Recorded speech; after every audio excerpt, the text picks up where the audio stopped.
I'm not very good at reading the Bible, honestly. So I just figured out that most of the things are confusing for me, and I just end up going in circles. And when I read it, I'm just reading it for the sake of like feeling like I'm doing something. I'm reading the Bible, but then if I ask myself, what have you understood out of what you've read? I don't usually come up with a lot of things. So I just kind of like devised a way that helped me to like understood whenever I read the Bible. So, and in this whole book of Ruth, I just kind of did the same thing. So if you missed like the other 3 chapters, then I'm just gonna summarize in this chapter, but then mainly focus on chapter 4. But I hope I welcome you to my way of reading the Bible and understanding the Bible from my own side of view. So it starts with a family. This guy takes his family to a whole other country. So Elimelech, right? So they've basically based their whole life in Moab. The sons, they get wives, and they're basically living there, settled over there. So unfortunately for Naomi, the wife, she becomes a widow because the husband dies. And as if that was not even enough, that was not even enough. And she's thinking like, my God, why are you forsaking me right now? She loses both her sons. So she's thinking, nah, this is not it. I better go back to my country, because how do you explain this? God, how do you explain this? So she tells the daughters-in-law, this is Orpah and Ruth. She's like, girls, I'm going back to my country. You go back to your parents, go have other families. You're still young. You can, get other husbands and, have families. Orpah, she's quick to understand, what, this is where her story ends in the Bible. This is her chapter ends here. But Ruth is persistent. Ruth is like, no, where you go, I will go. Your God will be my God. Everything that you do, I will do. So they go together, they go back. And of course, they've left this place years ago. So when they're there, it's they have nothing. They are basically poor. So Naomi tells Ruth about, what, we have a rich relative. He owns some fields. Okay. Then Ruth goes to these fields and she's working. And you know what? As if this is the thing that they needed to just move out from that country to come back to this other country. She finds favor in the eyes of Boaz, the owner, the rich guy, right?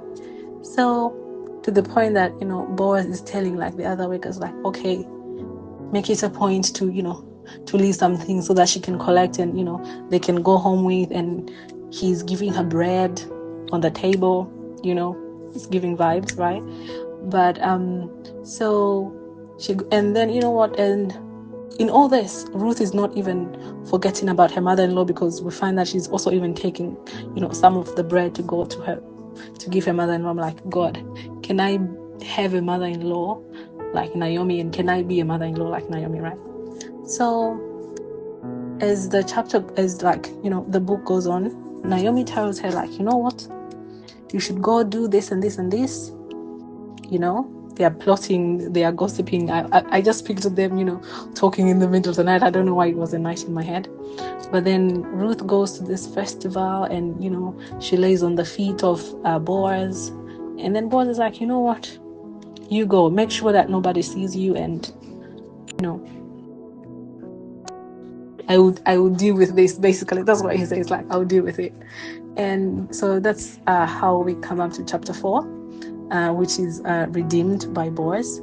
So Boaz, there was another relative.